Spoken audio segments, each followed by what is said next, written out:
Nossa palestra de hoje, que vai ser com o Dr. Tiago Henrique de Souza, que é médico assistente da UTI pediátrica do HC da Unicamp, é supervisor do programa de residência médica em UTI pediátrica e membro do Departamento de Pediatria da Associação de Medicina Intensiva Brasileira.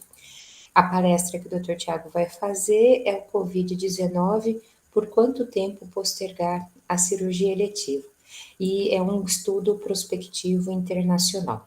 Agradeço muito a sua presença aqui, Tiago, é um grande prazer você estar aqui com a gente, você que foi nosso aluno, você que está seguindo uma carreira acadêmica brilhante e que você vai trazer uma experiência da qual você participou. Então, muito obrigada pela sua presença. Eu que agradeço, professora. Fui aluno e sou aluno ainda, né? E vou continuar sendo. Enquanto vocês estiverem aqui perto de mim, me ensinando todo dia, todo mundo aqui é aluno, né? Então, eu vou falar o tema que foi solicitado, né? Que é a COVID-19, por quanto tempo postergar a cirurgia eletiva?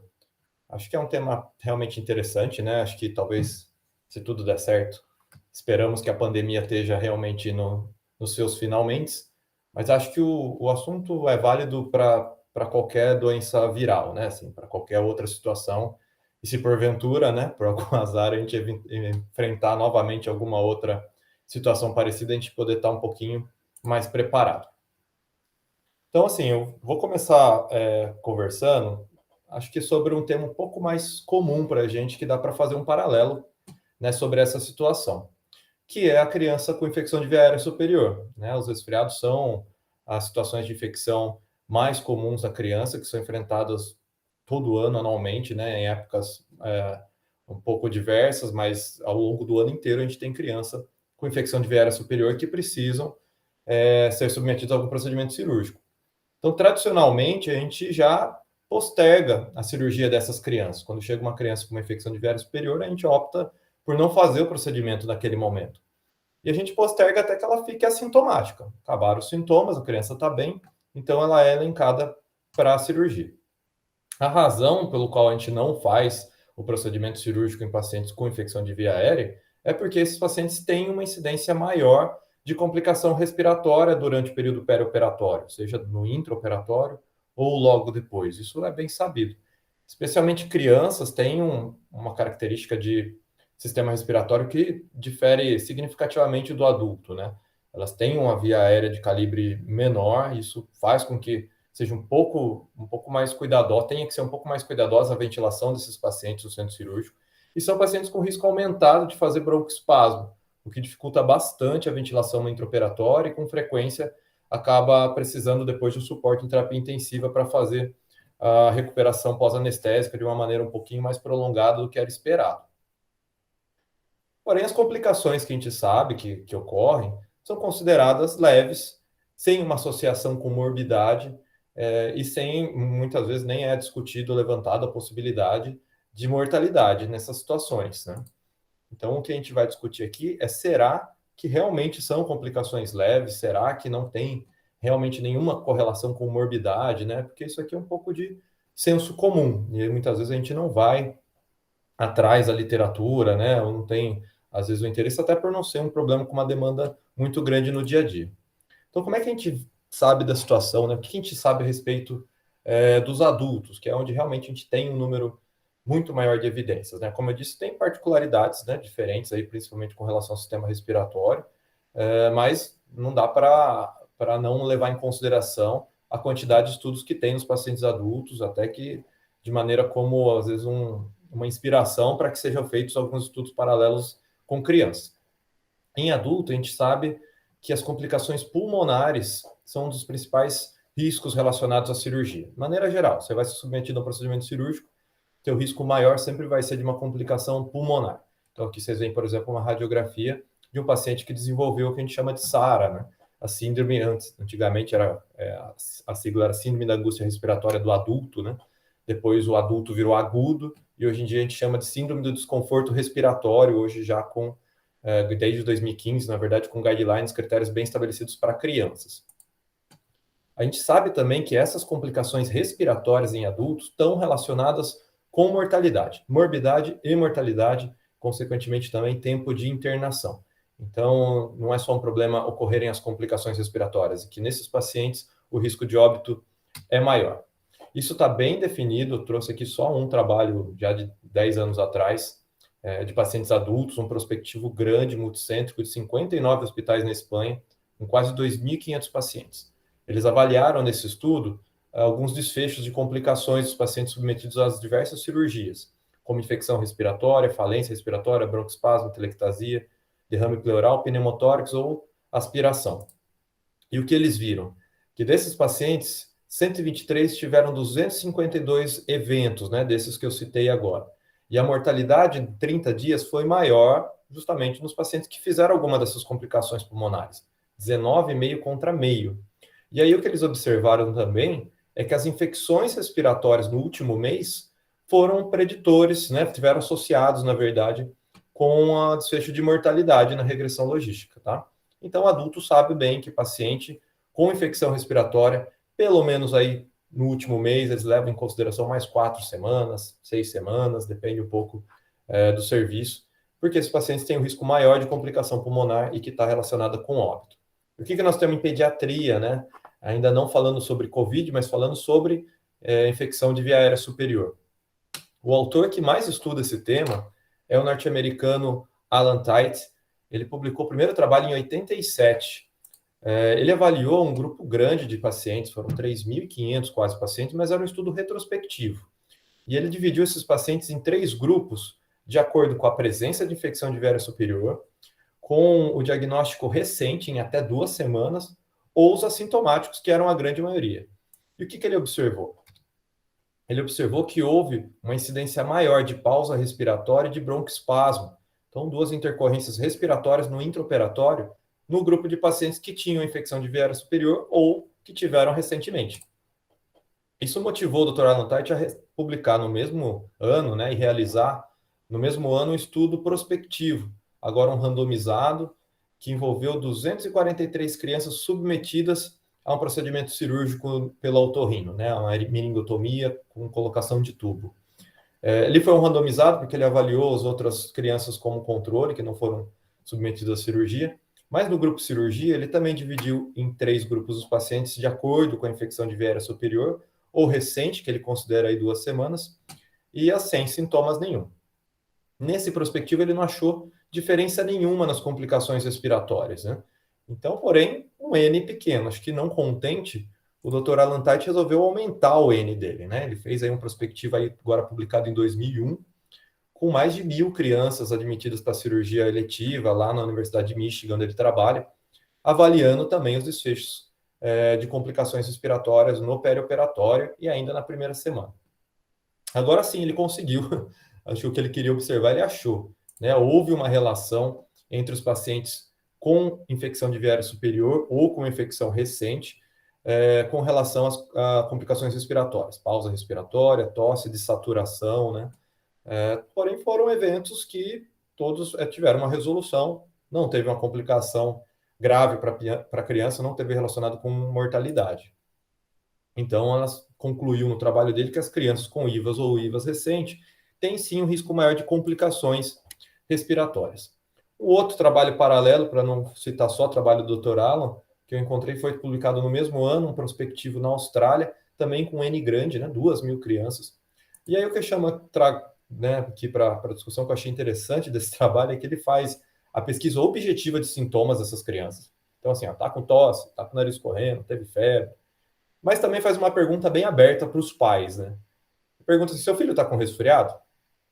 E aí, essa pergunta, a resposta dessa pergunta foi o segundo fator identificado, a segunda variável identificada na regressão logística associada com a ocorrência de complicação no intraoperatório, né? Então, o pai dizer que sim, meu filho está com resfriado, realmente teve uma relação, e ele destaca no texto dele a importância da gente, né, fazer a anamnese e considerar a impressão do pai. Tudo bem, mas agora a tema da aula, né, é sobre Covid-19, né? E a Covid-19 talvez não seja uma doença igual às outras doenças virais que as crianças sofrem todo dia, que nós enfrentamos, né? Então, o que foi discutido muito durante a pandemia é que a Covid-19 era uma doença com uma inflamação muito grande, né? Foi o tema, principalmente no começo da pandemia, aí no primeiro ano, o termo tempestade de citocinas foi muito utilizado. Alguns trabalhos fizeram títulos realmente dramáticos, né, como essa da Frontiers in Immunology, falando assim, né, da tempestade de citocina. When you come out of the storm, you won't be the same person who walked in, né? Então, assim, quando você sair da tempestade, você não vai ser a mesma que entrou, né? Então, isso a gente realmente, acho que até hoje a gente ainda fala muito que é uma doença que a gente está aprendendo. Eu estou começando a ter dúvida se realmente a gente não sabe mais da Covid-19 atualmente do que a gente sabe de várias outras doenças, né? Porque realmente foi um tema muito estudado. Então, o que talvez no começo tenha sido considerado uma tempestade, dá para hoje fazer uma crítica se não foi realmente, às vezes, uma tempestade num copo d'água com relação a alguns pontos específicos, né? Não estou aqui desmerecendo a importância da pandemia, a gravidade, isso todo mundo sabe e é inegável. Mas com relação, por exemplo, à tempestade de citocina e a padrão inflamatório da doença, a gente na terapia intensiva já enfrentava há muitos anos os pacientes com SARA, né, como aquela radiografia que eu mostrei, que fazem um padrão inflamatório bem importante e nunca foi, talvez, abordado, né, ou dado a ênfase à questão inflamatória. Então, observe aqui a dosagem, por exemplo, da IL-6, né, uma citocina pró-inflamatória, nos pacientes com Covid-19. Aqui na unidade de picograma por ml, se você pegar aqui nos casos mais graves, né, você vê aqui valores de 11, 7, 64, 25 e 26. E se eu pegar na SARA, aí no fenótipo mais hipoinflamatório até, os valores muito maiores, 154, 86, 282. Se você pegar realmente as SARAs graves, como as que a gente enfrenta, que temos agora, né, na nossa UTI lá, quem for no quarto andar, vai encontrar paciente grave lá em ventilação mecânica com SARA. Níveis de 1.525, 578 ou 1.618, dependendo do trial que avaliou. Então, realmente, a tempestade de citocina, não que não exista, mas existe também em outras doenças, né? E já estavam presentes no nosso dia a dia. Para fazer um paralelo, talvez, com algo um pouco mais comum da prática pediátrica, acho que dá para a gente falar um pouco de bronquiolite, por exemplo. E aqui eu, né, consigo mostrar para vocês que realmente a COVID tem um aspecto muito particular, né? Acho que se ela não for talvez tão inflamatória como outras doenças que a gente enfrenta, certamente ela também não é tão tranquila como outras tão comuns. Eu peguei aqui só alguns dados. Esse trabalho da Pediatrics é um trabalho recente publicado e que ficou bem conhecido. Certamente vocês já tiveram a oportunidade de ver, porque traz uma casuística bem grande norte-americana, quase que nacional, né, de bronquiolite. Então, ele traz dados de 2000 a 2016, eu peguei só o de 2016 aqui, que é o mais recente. Então, em 2016 foram estimadas 107.600 internações por bronquiolite nos Estados Unidos. 5% foram para ventilação mecânica. E aí eu já destaco que tem quem fale que nos Estados Unidos ninguém vai mais para ventilação mecânica por bronquiolite, né? Mentira, vai sim, está publicado, é só procurar. Desses 5% que foram para ventilação mecânica, metade foram para ventilação invasiva, foram entubados. Então, 2.500 crianças em 2016 foram entubadas por bronquiolite. E quantas morreram? 53, que dá 0,05 dos que internaram. Trouxe aqui também 2 estudos publicados no JAMA, em 2 cenários bem diferentes, né? Um na Inglaterra e um em países da África subsaariana. Então, né, com perfis aí socioeconômicos, né, bem diferentes e, consequentemente, de assistência à saúde também. Nessa coorte na Inglaterra, de 2,5 milhões de crianças, 410 mil foram testados para COVID, né, para o SARS-CoV-2, 26.300 foram positivas, só 343 foram internadas. Dessas, tudo bem, poucas foram internadas, mas dessas, 73 foram para a UTI, que é 23% das internações. E das internações, teve um óbito, que corresponde a 0,3%. Uma criança só morreu? Mas proporcionalmente é muito maior do que acontece na bronquiolite. Se você pegar, então, um cenário um pouco mais limitado de recurso, como é na África subsaariana, dessas 469 crianças com Covid que foram avaliados, né, em 2020, das que foram, assim, ele não mostra para mim ao certo quantas foram internadas, mas supondo que 72, né, que precisaram de oxigênio, a gente possa entender que estavam internadas.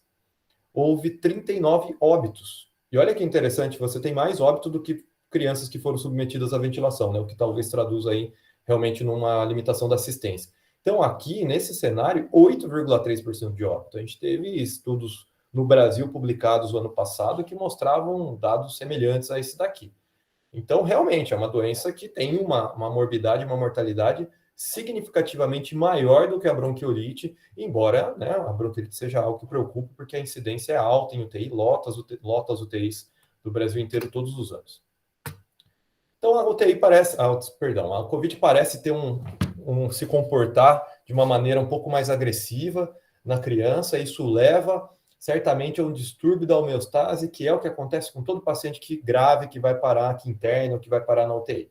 A gravidade do distúrbio da homeostase vai determinar quanto tempo esse paciente vai precisar de assistência em cuidados intensivos, né? Os que tiverem um distúrbio da homeostase mais grave podem falecer já precocemente. Os que tiverem um distúrbio muito grave devem ficar internados mais tempo, e os que ficarem com um distúrbio moderado devem precisar de um suporte mais breve, né? E muitas vezes evoluindo bem.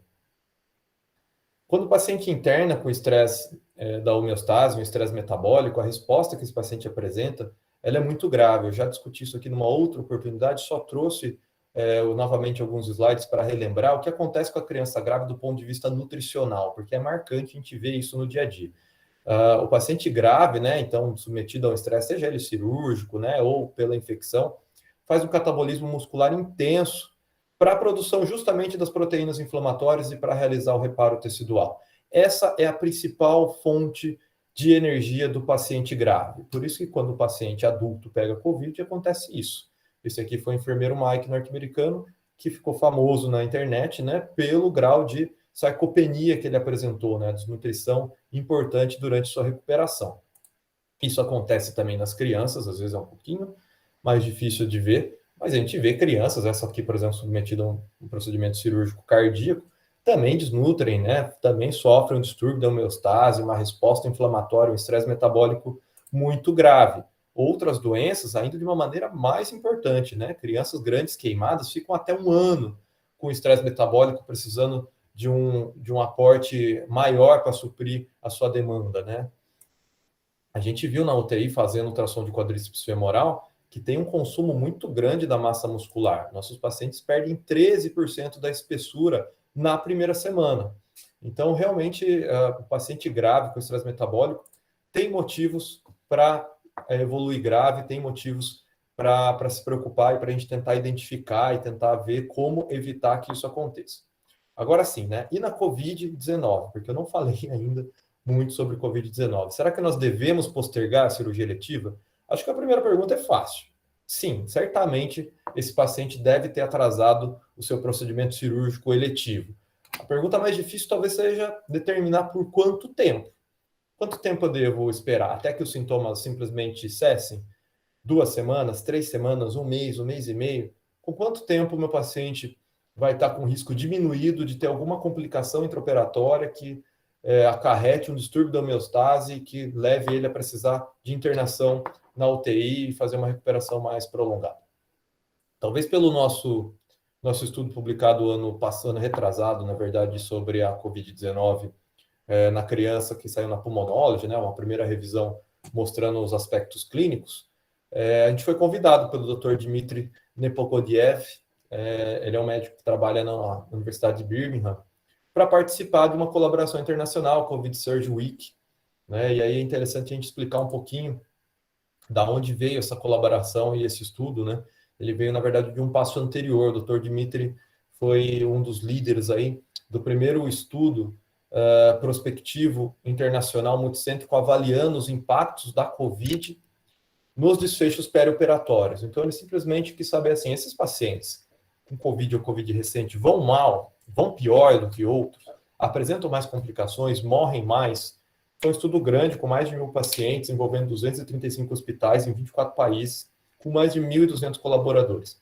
Foi publicado no The Lancet, em maio de 2020, e aí eu tomei a liberdade de roubar um slide aqui do Dr. Dmitry, onde ele mostra, né, que a mortalidade nesses pacientes foi alta e a mortalidade no grupo com complicações pulmonares foi significativamente maior, né? Pacientes apresentaram pneumonia, apresentaram SARA, ou síndrome do desconforto, e muitos precisaram, né, de ventilação mecânica de uma forma que não estava programada, né?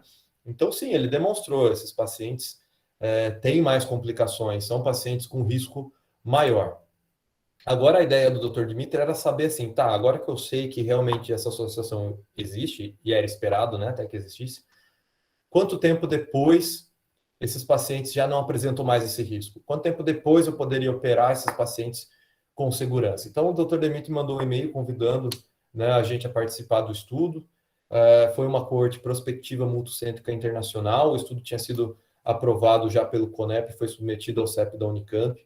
Nós incluímos aí qualquer paciente submetido à cirurgia, né? Não necessariamente pacientes que tiveram COVID ou que tiveram recentemente COVID, pacientes sem o diagnóstico também poderiam ter sido elencados. Foram coletados os dados durante uma semana de outubro, então você tinha a possibilidade de 4 semanas, né, no mês de outubro, de fazer a coleta de exames. Os critérios para definir os pacientes que tiveram COVID pré-operatório foram amplos, né? Então, PCR positivo, mas também foi considerado teste rápido para antígenos, sorologias, tomografia de tórax, né, realizada antes, compatível, né, com os achados para pneumonite por SARS-CoV-2, e o diagnóstico clínico antes da cirurgia, mesmo que tivesse um PCR negativo. Então, critérios bem amplos, né, bem abrangentes. Os pacientes foram classificados como assintomáticos, com sintomas resolvidos no momento da cirurgia, ou que tiveram sintomas e que ainda persistiu sintomas no momento da cirurgia. O desfecho primário avaliado foi mortalidade em 30 dias e, como desfecho secundário, as complicações pulmonares. Qualquer paciente que teve o diagnóstico de COVID após o período operatório foi excluído. Foram coletados diversos dados referentes à idade, sexo, índice de risco cirúrgico, como ASA, o índice de risco cardíaco revisado, presença de comorbidades, indicação da cirurgia, né, se era uma doença benigna, se era doença oncológica, obstétrica ou trauma. As cirurgias foram classificadas como major ou minor, né, dependendo do tamanho do porte cirúrgico, e se eram cirurgias eletivas ou de urgência. Foram incluídos ao todo 140.231 pacientes, então um N bem grande, né, envolvendo 1.674 hospitais em mais de 100 países. 3.127 pacientes tiveram Covid-19, que representava 2,2% dos pacientes incluídos.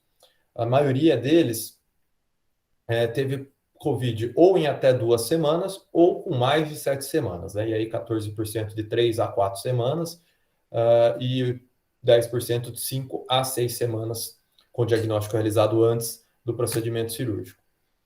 E aí não basta você estar com Covid, né? Você tem que ter mais azar mesmo, né? O grupo com Covid ainda foi um grupo com mais comorbidades, submetidos a cirurgias mais complexas, eram pacientes mais velhos e que com maior prevalência de cirurgias de urgência.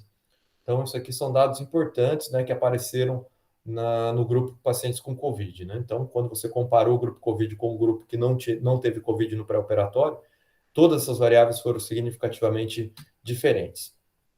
A mortalidade geral do estudo foi de 1,5%. E a gente pode observar aqui que os pacientes que tiveram o diagnóstico mais recente tiveram uma taxa maior de óbito, 9,1%. Isso vai reduzindo progressivamente até 2% quando o paciente teve um diagnóstico de COVID com mais ou 7 semanas, né, antes do procedimento cirúrgico, que fica daí bem próximo da mortalidade do grupo controle. Então, qual foi a chance na regressão, né, multivariada que foi realizada? Qual a chance de óbito dos pacientes de acordo com o tempo que eles tiveram o diagnóstico de COVID antes da cirurgia?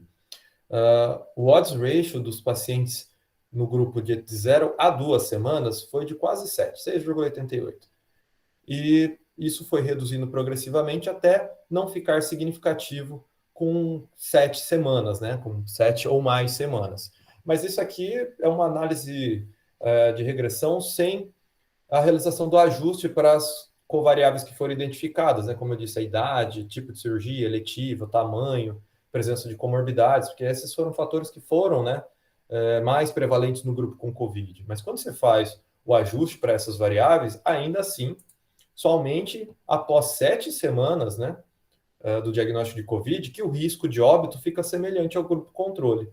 Em todas as outras semanas, seus pacientes têm cerca de 3 vezes mais chance de evoluir com óbito. Foi feita uma análise de sensibilidade, então, pesquisando aí, né, outros grupos, né, onde isso pudesse ser, esse resultado pudesse ser observado de uma maneira um pouco mais impactante.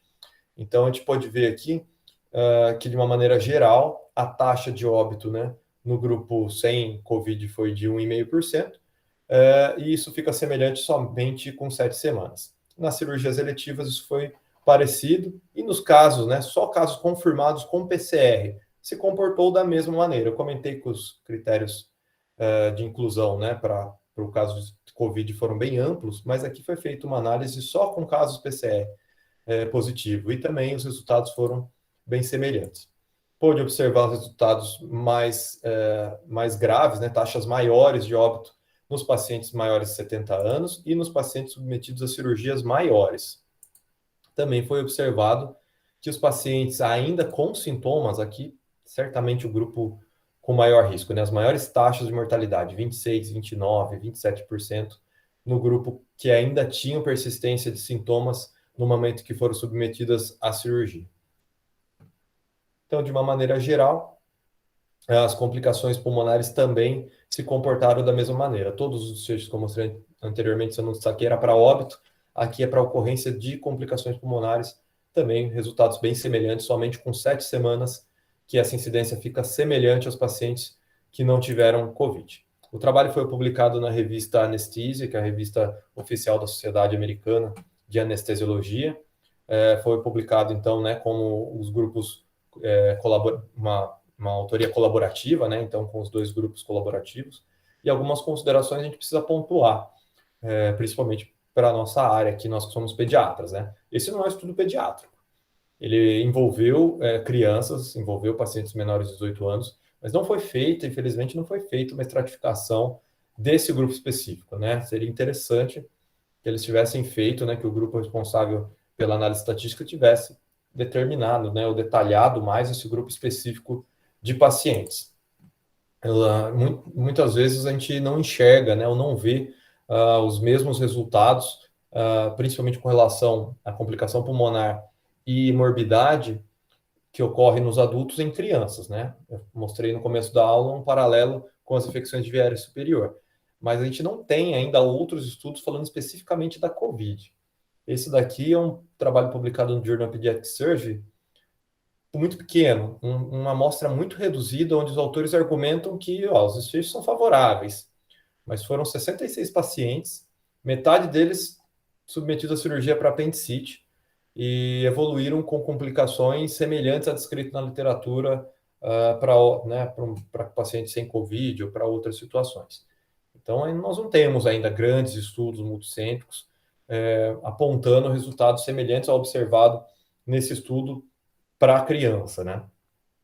Então, e outro aspecto importante é que a gente não consegue garantir o exato momento em que esses pacientes ficaram doentes. Os critérios de inclusão foram amplos, como eu mencionei, e o tempo, né, delimitado, os grupos foram delimitados com base no diagnóstico, né? Mas o diagnóstico pode ser dado algum tempo depois que os pacientes apresentaram sintomas, que realmente apresentaram doença. Então, a gente não consegue garantir ao certo o exato momento. De qualquer forma, esse estudo foi o carro-chefe aí para um embasamento, né, para um respaldo, aliás, para uma recomendação feita no guideline da Sociedade Americana e Sociedade Europeia Inglesa, né, para a recomendação do tempo, né, quando operar, né. Então, com base nesse estudo, o guideline fala que deve ser aí, é razoável que seja esperado pelo menos 7 semanas. Esse guideline foi atualizado recentemente, acho que em janeiro desse ano, e ele ainda deixa, né, que persiste a recomendação de evitar a cirurgia eletiva em até 7 semanas da infecção. A não ser, é claro, que o risco exceda, né, aliás, que o benefício exceda o risco. Então, aí ele deixa realmente a critério da equipe assistencial definir se vale a pena mesmo, será que eu postergando, mesmo eletivo, cirurgias de urgência, emergência, acho que não tem muita discussão. Você vai ter que acabar operando esse paciente porque está sobre um risco aumentado. Mas existem eletivas que também, se você ficar postergando muito, começam a piorar o desfecho do paciente. Então, isso é bem difícil, isso não é muito determinado. Isso vai ficar mesmo uma tarefa bem difícil da equipe assistencial determinar se o risco de atrasar uma cirurgia eletiva vai ser maior do que o risco de submeter esse paciente. Então, vamos supor, está sem sintomas com 5 semanas, né? Ainda mais no contexto do serviço público de saúde, onde às vezes você não consegue remanejar esse paciente para daqui uma semana. Se não operar agora, talvez tenha que ser para conseguir fazer novamente o procedimento daqui 2, 3, 4, um mês depois, né? Então, pode ser que postergar nessa situação seja pior, né? Então, se for possível, postergar 7 semanas. Em criança, então, acho que deve ser considerada sim a possibilidade de postergar em pacientes, mas nós não temos evidências no momento determinando um momento ótimo, né? Então, é preciso fazer uma avaliação individualizada e cuidadosa, considerando os riscos e benefícios. Acho que, com base no que temos, embora seja frágil, né, do ponto de vista do nosso grupo, né, da nossa população, né, de trabalho, eu acho que é razoável, sim, considerar pelo menos 7 semanas para postergar o procedimento cirúrgico. Acho que era isso que eu tinha para falar para vocês, que eu separei. Realmente não temos muitas evidências para apresentar com relação à pediatria, né? E acho que o trabalho que nós desenvolvemos aqui em parceria foi um trabalho interessante, mas com bastante limitações, né, para aplicação na nossa área. Fico à disposição, gente. Se vocês tiverem alguma dúvida, algo que eu possa esclarecer. Tiago, eu só tenho a agradecer você colocar o seu trabalho aqui.